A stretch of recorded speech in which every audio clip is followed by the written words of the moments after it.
2 days before he died, I don't think he liked me. Why? Because we was in New York.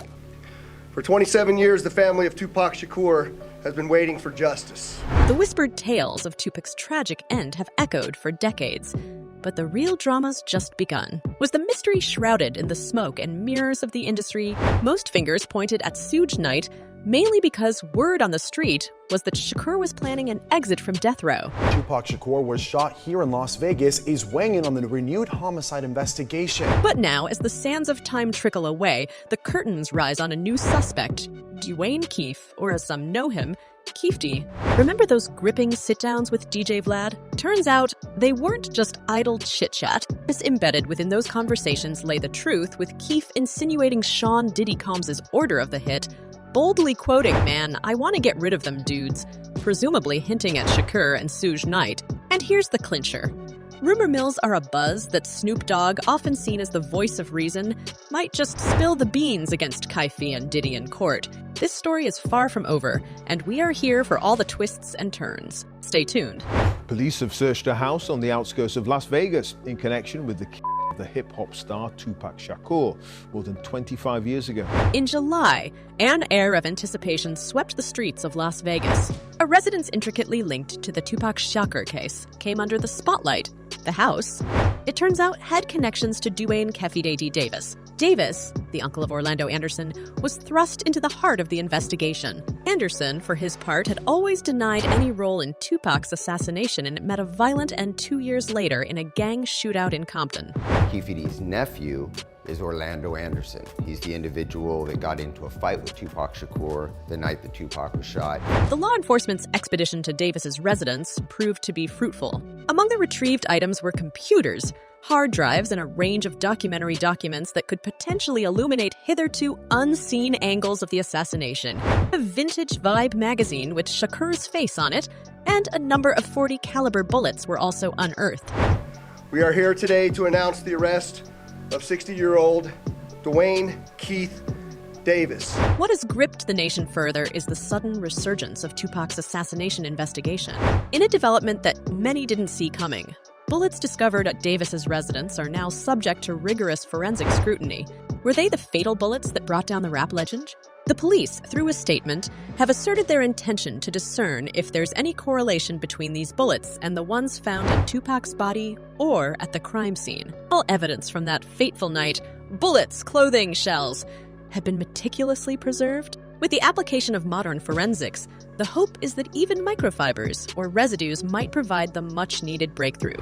It has taken countless hours, really decades, of work by the men and women of our homicide section to get to where we are today. The residence at Henderson, about 20 miles southeast of the Las Vegas Strip, was the epicenter of a flurry of police activity. Don Sansusi, a local resident, recalls the overwhelming police presence on that night. As blue and red lights danced around, he witnessed a man and woman, under police watch, slowly emerging from the house, their hands raised.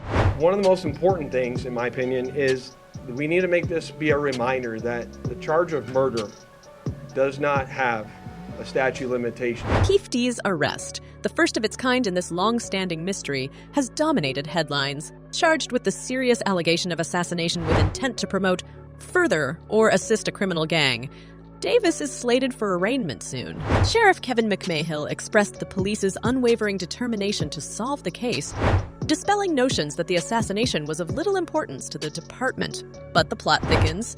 Keefe's overt displeasure at being invariably associated with Tupac's assassination has taken an unexpected turn, pointing fingers at Sean Diddy Combs. He accuses him of orchestrating the downfall of the Death Row Records empire. What makes you say you lost your empire because of Puffy? Why you say that? Their history goes back to 1991, but Diddy believes his ties to Diddy indirectly led to his entanglement in the Shakur saga. He even goes on to assert that Diddy smartly turned the Crips and Bloods against each other, leading to a cascade of events that shook the music industry. If I wouldn't have never met him, I wouldn't have never been involved in this bull.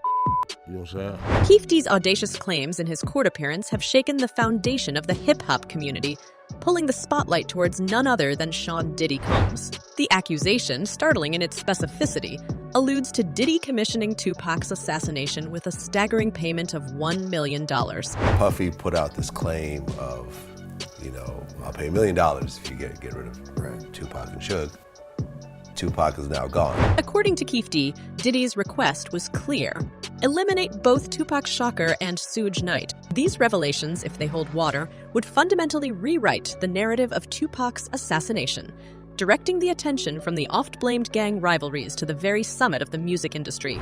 Notably, Keefe's allegations aren't confined to the courtroom.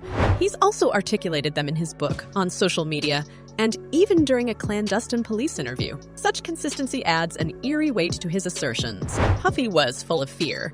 Keefe wrote, describing a particular encounter with Diddy in New York, where amid pink champagne and pastrami sandwiches, Diddy allegedly expressed his desire to have Suge and Shakur handled. And Keefe was all too willing, responding, "That's not a problem. We can make that happen." These confessions dovetail with James McDonald's, aka Mob James, recount of the era. As an ex-gangster turned security enforcer for Death Row Records, James depicted a picture of Diddy being petrified of Suge Knight. This fear, according to James, was so palpable that the idea of Diddy contracting a hit on Suge seemed entirely plausible. Their tit-for-tat rivalry had escalated to such a zenith that not only did life become trivial, but even industry stalwarts like Pac and Biggie were blindsided by its repercussions. James's statement, "Diddy was so scared of Suge. He had to put something somewhere to get Sugie out the way," echoes Keefe's contentions, further enshrouding Diddy in a web of suspicion. I'm telling you, that Puff shaking like Don Knotts. The terrain under Diddy is indeed getting hotter with each revelation. As these claims echo in the courtrooms and the corridors of the hip-hop community, Diddy finds himself in the eye of a storm he might never have anticipated. His consistent denial of any involvement in Tupac's demise now seems to wobble under the weight of these accusations. And as more details unfurl, with witnesses testifying about Diddy's long-standing rivalry with Suge and Shakur, and discussions about animosities leading to the alleged assassination, the narrative becomes murkier. The haunting question now looms larger than ever. Was Diddy truly behind the curtains orchestrating Tupac's tragic finale? The revelations surrounding Tupac's demise continue to swell in scope. New whispers now point to another icon entangled in this high-stakes drama, Snoop Dogg. Sources whisper that this seasoned rapper, often hailed for his calm demeanor amidst the industry's turbulence, might soon unveil something groundbreaking. These whispers are strengthened by the fact that Snoop Dogg, though known to be an acquaintance of Diddy, was more significantly a once cherished friend of Tupac Shakur. Recalling the complex tapestry of friendships, rivalries, and affiliations in the hip-hop realm, the relationship between Shakur and Snoop stands out. The two shared more than just a label. They were comrades, allies in a tumultuous world of beats and rhymes. To pick a side, I mean, you picked a side. Now you taking on all of their enemies. When you born in it. Yet, as it goes in the fickle world of fame, even the tightest bonds can fray. Snoop's recollections during a chat on Logan Paul's podcast, Impulsive, are a testament to this. The visceral pain of seeing Shakur, unresponsive after the tragic Las Vegas shooting, caused Snoop to faint. A poignant memory that stayed with him was Afeni Shakur, Tupac's mother, comforting him and urging him to be strong in those devastating moments. He just laid on the floor for like 30 minutes. His mama came in there and cleaned me up. His mama came in there and cleaned me up. This emotional recount draws attention to the depth of their bond. Yet it wasn't devoid of fissures. On Off-Air with Big Boy, Snoop divulged about Tupac's diss track, Hit 'Em Up, and how he wasn't its biggest fan. The song, infamous for its fierce lyrics and stinging jibes, was for Snoop, more of a come-and-go record. He believed it brought unnecessary trouble, cautioning Shakur of the lurking danger around every corner. Such confrontations, combined with other misunderstood actions and statements, would sometimes strain their friendship. Perhaps the most significant blow came during the MTV VMs held in New York. Snoop's subsequent radio chat with Angie Martinez, where he expressed appreciation for both Biggie and Diddy's music, did not sit well with Shakur. The idea of Snoop wanting to collaborate with the very people they had been at loggerheads with baffled and, inevitably, angered Shakur. Yet, Amidst the shade and discord, Snoop's potential revelation beckons attention. The story becomes even more intricate when factoring in the comments by Napoleon, a former Outlaws rapper, accusing Snoop of subtly undermining Shakur. I never came across anything where Pac was saying he wanted to make right with these guys. These individuals didn't even like Pac. This tale of intrigue, with its multifaceted characters and their shifting allegiances, portrays the depth and complexity of the hip-hop world of the A&90s. Individuals like Snoop, for example, they have a way where they acting like they praising Pac, but they putting him down. While the actual extent of Snoop's forthcoming statement remains shrouded in mystery, it's certain to further entangle the narrative, forcing us to revisit long-held beliefs about that tragic night. As the past reemerges and as more voices join this chorus, we wait, ears to the ground, for the next note in this perplexing symphony. One thing is clear.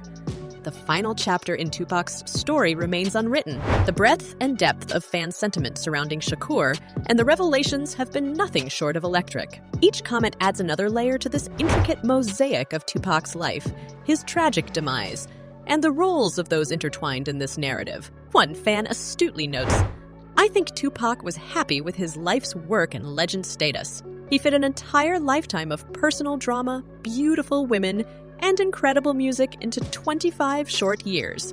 He didn't need 60, 70 years to leave his mark on the world. That's the sign of a true musical genius." Yet, in the whirlwind of debates, Snoop Dogg's narrative isn't spared. A fan's pointed comment surfaces. Many have exposed Snoop on his lies. He was never there at the hospital, and he said he would name a son after Pac also, which he never did. The story, though far from over, is a cocktail of raw emotion, skepticism, and reverence. The journey to the truth remains charged, fueled by revelations and echoing with the diverse voices of fans. As the mystery around Tupac's demise deepens, we're left pondering. Did Diddy orchestrate it? What truth does Snoop hold? Share your theories in the comments. Stay tuned and keep questioning. Peace out.